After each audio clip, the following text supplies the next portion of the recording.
S, ಈಗ ದೃಶ್ಯದಲ್ಲಿ ಫೋಟೋದಲ್ಲಿ ನಿಮಗೆ ತೋರಿಸ್ತಾ ಇದ್ದೀವಿ ನಾವು. ಆಸ್ಪತ್ರೆಗೇ ವಿಪಕ್ಷ ನಾಯಕ ಆರ್ ಅಶೋಕ್ ಅವರು ಭೇಟಿ ಕೊಟ್ಟಿದ್ದಾರೆ. ಪಾರ್ಥಿವ ಶರೀರದ ದರ್ಶನವನ್ನು ಪಡಿತಾ ಇರೋದು ನಿಮಗೆ ಫೋಟೋದಲ್ಲಿ ನಾವು ತೋರಿಸ್ತಾ ಇದ್ದೀವಿ.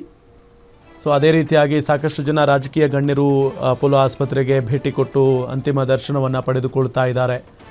ಇನ್ನು ನಾಳೆ ಬೆಳಗ್ಗೆ 7 ಗಂಟೆಯಿಂದನೇ ಮೈಸೂರಿನಲ್ಲಿ ಅಂತಿಮ ದರ್ಶನಕ್ಕೆ ಅವಕಾಶ ಇರುತ್ತೆ.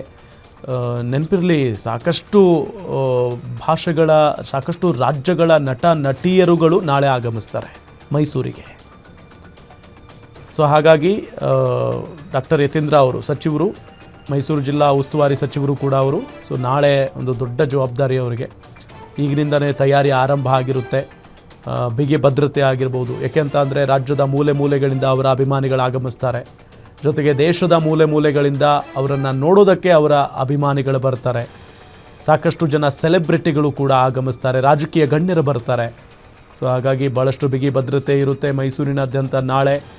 ಜೊತೆಗೆ ಇಡೀ ಜಗತ್ತು ಕಂಬನಿ ಮಿಡಿಯುತ್ತೆ.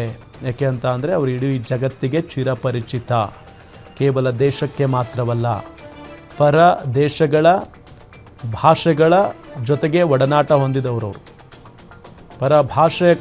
ಪರ ದೇಶಗಳ ಅಲ್ಲಿನ ನಟರುಗಳ ಜೊತೆಗೆ ಒಡನಾಟವನ್ನು ಹೊಂದಿದವರವರು. ಹಾಗಾಗಿ ದೇಶ ವಿದೇಶಗಳಲ್ಲಿ ಅವರಿಗೆ ಅಭಿಮಾನಿಗಳು ಎಲ್ಲರೂ ಕೂಡ ಇದ್ದಾರೆ.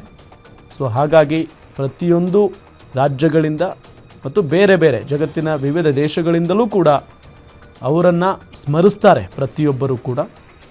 ನಾಳೆ ಅಂತಿಮ ದರ್ಶನಕ್ಕೆ ಸಕಲ ರೀತಿಯಲ್ಲೂ ಕೂಡ ಈಗ ವ್ಯವಸ್ಥೆಯನ್ನು ಕಲ್ಪಿಸಲಾಗ್ತಾ ಇದೆ ಮೈಸೂರಿನಲ್ಲಿ. ಈಗ ಅವರನ್ನು ನೋಡೋದಕ್ಕೆ ರಾಜಕೀಯ ಗಣ್ಯರು, ಅಂದರೆ ಅವರ ಪಾರ್ಥಿವ ಶರೀರವನ್ನು ನೋಡುವುದಕ್ಕೆ, ದರ್ಶನವನ್ನು ಪಡೆದುಕೊಳ್ಳುವುದಕ್ಕೆ ಬರ್ತಾ ಇದ್ದಾರೆ.